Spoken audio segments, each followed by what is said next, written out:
But the Titans were the gods that were not approachable because the forces were just bigger than any human being could imagine. And they had to be defeated. Humans had to come up with mythologies that could somehow or other contain, defeat, control forces that they feared were uncontrollable. And that's an important part of this.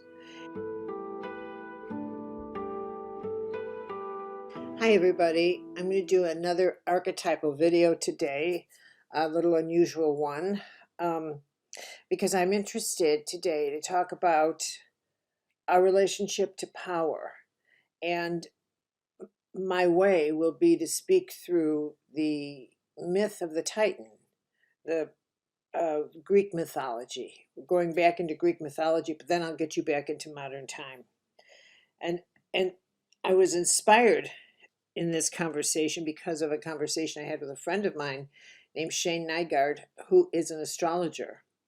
And we had a fascinating conversation based on the archetype I did on monsters. And we were talking about the evolution of monsters and et cetera, et cetera. And the next thing you know, the subject of Titans came up. And that brought us into a conversation about the ancient gods that existed in Greece that were called Titans and Titanic power. And that's actually what I want to talk to you about. And how it evolves and how we may well be right now in another era of Titanic power. And you know, from my point of view, this is, I think of the human beings, what we do is our entire existence is about power and trying to figure out how to become empowered. What has power? What do we do with power? What power is powerful? Everything is about power. Getting to a place where we can realize that we are agents of co-creation, so that we are agents of power ourselves, and that we are engaged in creation all the time. I think that it is this phenomenal revelation that we are living and learning and experiencing that marks our time as among the most unique, if not the most unique on earth. Because it's as if this power that was attributed to the gods is now finding its way into our blood and bones, finding its way into our psyche. We're dismantling religions. We're dismantling the cosmos and discovering Titanic-like power within ourselves. So that's where I want to go with this, but I'm going to bring you back. And I've always been fascinated with mythologies and with history and with the mythologies and religions and everything. And because what these stories tell us, among so many other things, is how human beings were trying to organize their relationship to power and to the power of creation from the beginning. So going back into the era of the Titans, way back in the BC era, 4,000 years ago, 5,000 years ago, whatever, this was a time when human beings were ever so vulnerable, of course, as they would be for thousands of years to come after that. But they were always trying to figure out how to relate to forces they could not in any way control, which were all the forces of nature, so that when lightning and thunder exploded in the cosmos, it was the gods. It was not a natural thing. They couldn't explain it through any kind of science, so it had to be the gods. And earthquakes had to be the gods, and it was the gods were angry, the gods were this, we have to do a sacrifice. But it was always this kind of history of trying to figure out how their power was, and their ability to survive, how they could use their power somehow or other to engage with that power in some kind of relationship. Do they sacrifice humans? What do they do? Do the Vikings sacrifice a human? What do they do to have that power and this power find some kind of harmonious relationship? Because the world was an unknown quantity. It was this huge force that was far more powerful than any army, than anything humans could come up with at the time. So they attributed all the power of everything unknown to the gods. Must be the gods. If it was a storm, must be the gods. If it was forces, must be the gods. If it was a fire, a famine, anything, was the gods. If there was abundance of food, it was the gods. It was always in this kind of relationship. Now the Titans were seen as these 12 deities that fought for the forces of creation itself, the sky, the water, the forces of creation. They were credited with clarifying the powers of the universe, and this type of thing. Now they weren't worshipped, and I think this is an interesting point, because as we descend through myths and descend through the gods, they become more intimate. They become more approachable. They become less impersonal like the Titans were. But the Titans were seen as these great big huge forces that were unapproachable. And they were eventually, Zeus, eventually, who was a descendant of the Titans, the next generation of gods, eventually imprisoned the Titans. So the idea that human beings were beginning to gain some kind of sense of authority over their world, or control over their world, or a sense more of their own. So as societies became more complex in their day, the gods became more approachable. So then the next generation of gods existed, the Roman gods, the Greek gods, and etc. But the Titans were the gods that were not approachable because the forces were just bigger than any human being could imagine. And they had to be defeated.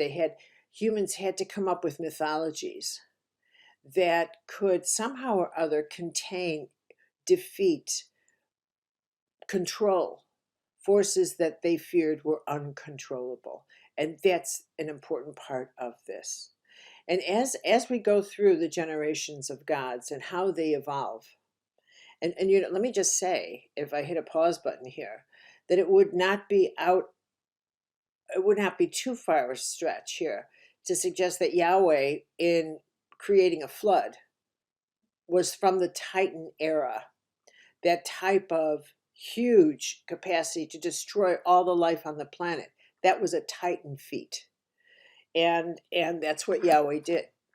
He sent a flood. He told Noah, by the way, build a boat, and I'm going to do this. But it was this sense that there was a force so great that it could destroy anything. And at the time, there was no negotiating with this force.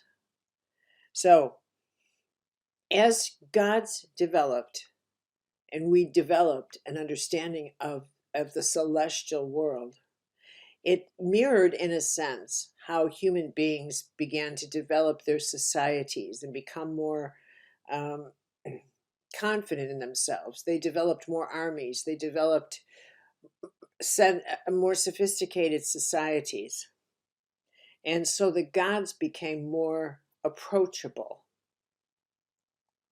Pretty soon you have half god, half men. You have Hercules, who's getting, closer and closer to human form, so that the forces of the celestial world, the qualities of these gods, are coming closer and closer to our biology, to our form. We're almost reachable, almost within sight. And then the first half god, half man God incarnated, and that was Jesus. And after that myth, after that story, after the his life. There were no more God myths that continued. And from that point on, if we look at the study of power, which is what my emphasis is here, is that the study of power became more internalized. Uh, the study of our relationship to power, while God was on the outside, the essential teachings of Jesus, the essential teachings of Buddha, was that we had also to work on our interior. That it wasn't just the gods coming at us, it was also an interior thing.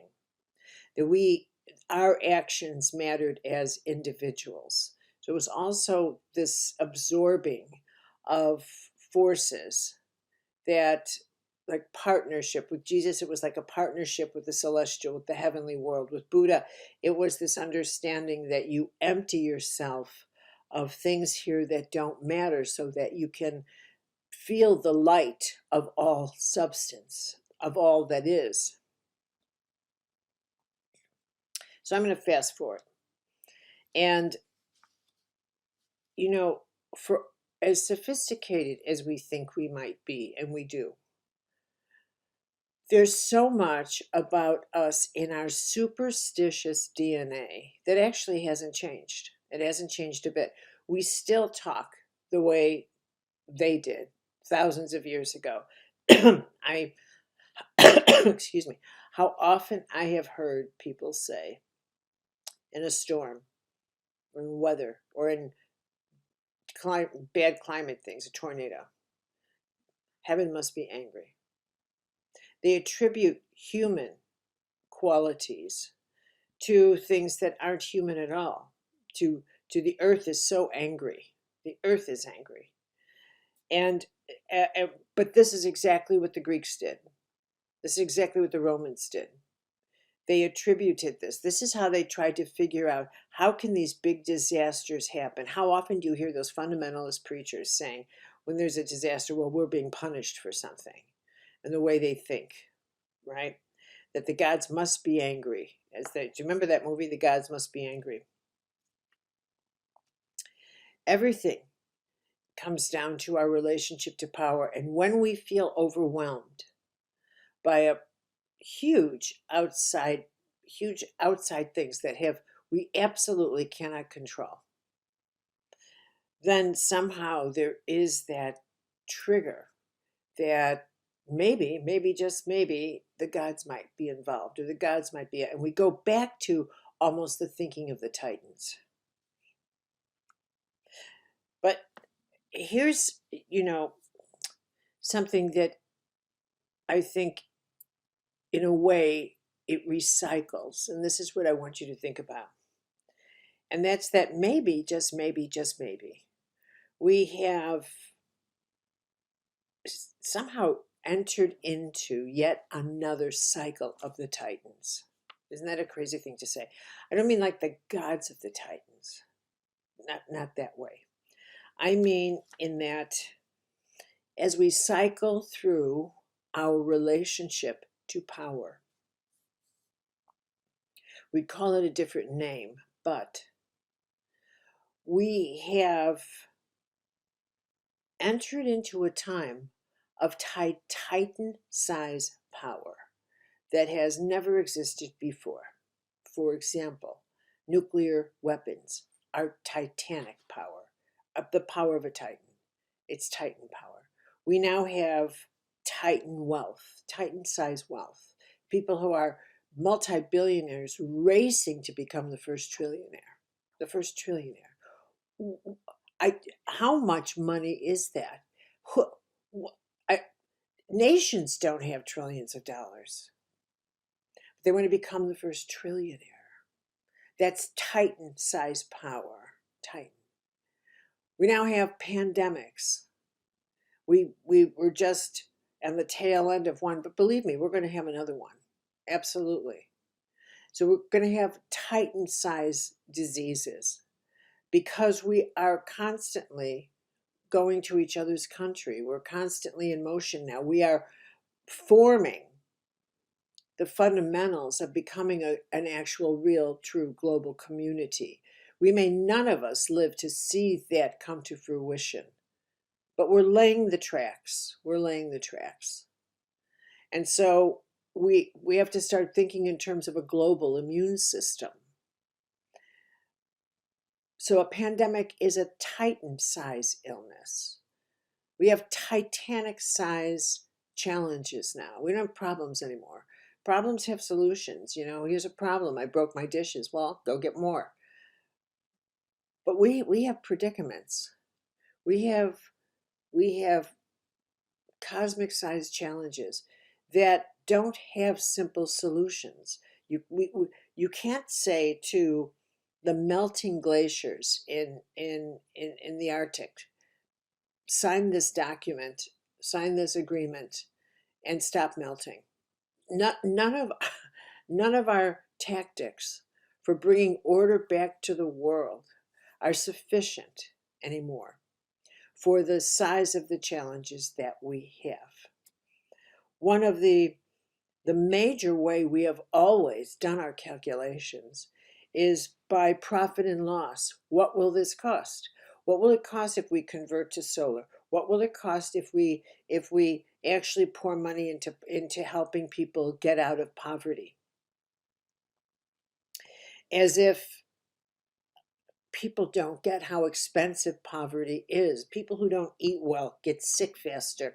They have bad diets. They have bad dental care. It's very expensive to be poor on the tail end of what it costs.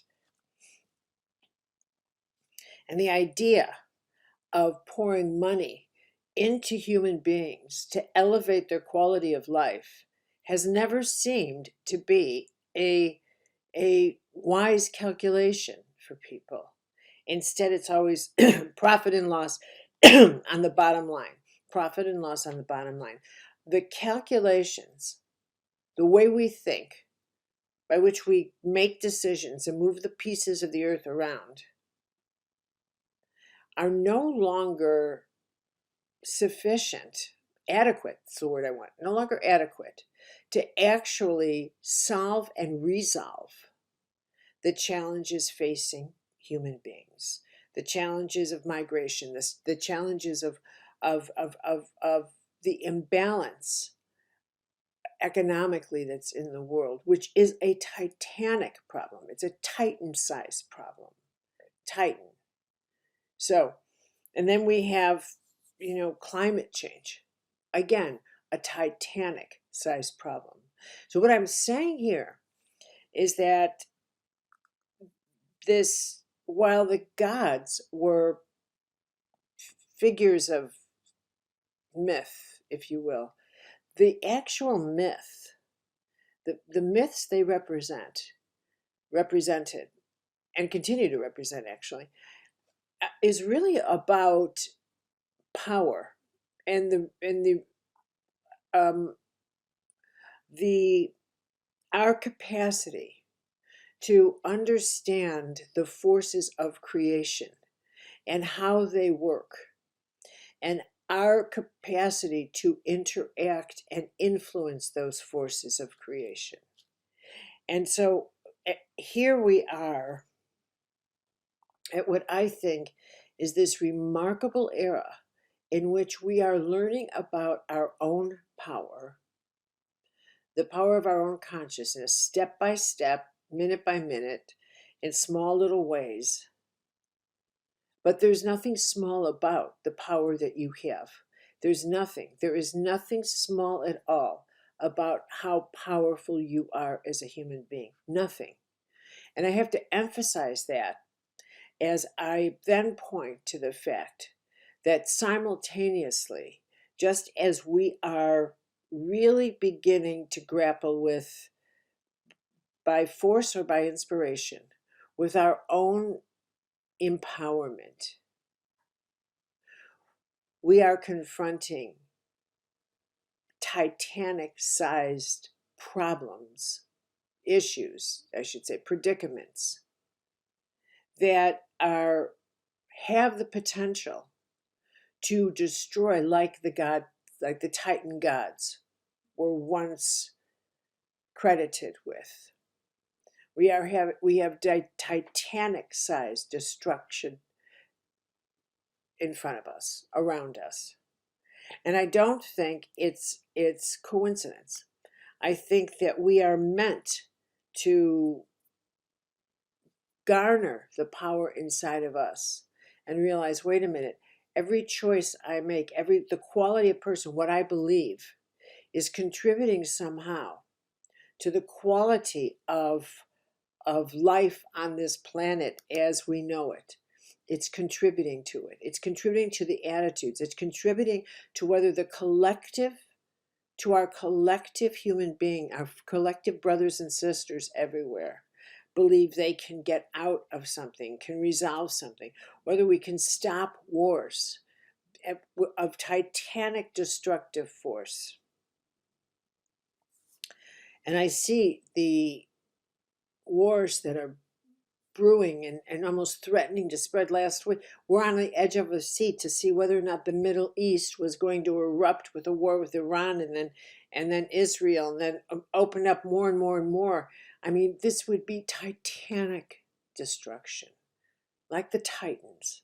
Again, we are in that era where we can do that, where crazy people at the helm with missiles could actually bring that kind of destruction upon us.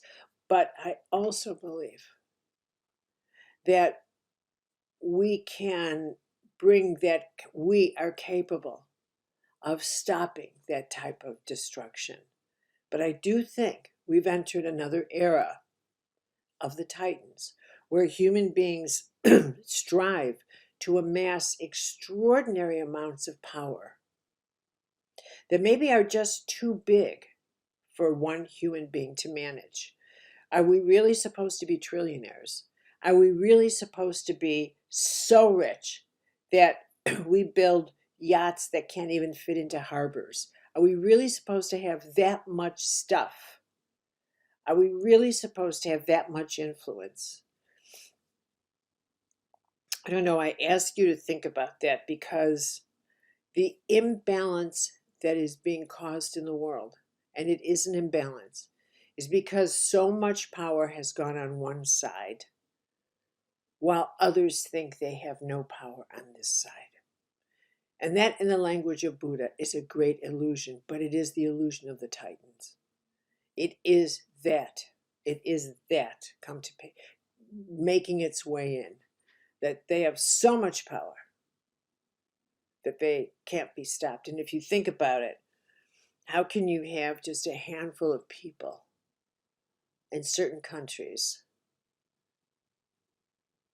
controlling the destiny of this planet, or having the power to influence destructiveness on this planet so much?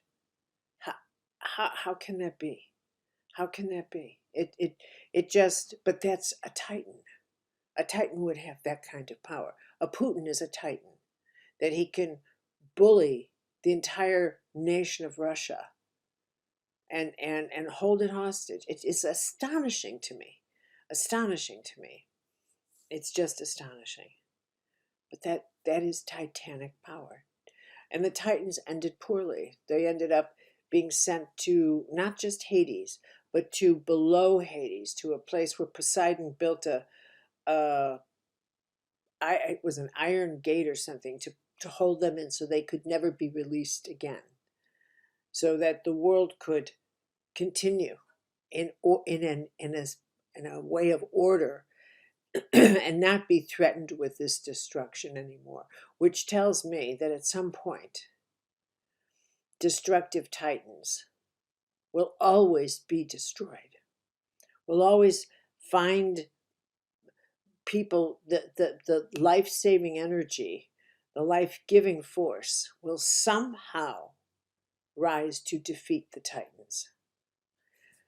Anyway, I just thought I would bring a little archetypal myth, the origin of the archetypes, the archetypal myth, into everyday practical thinking, because it is a time of titanic challenges. And you're part of that. And you're part of this era of evolving your own self. And if you say to yourself, there's nothing I could do to make a difference, then you then you have to ask yourself, well, then for what reason was I born now? What possible reason have I been born at this time if there's nothing I can do? Because nobody was given life to just observe it.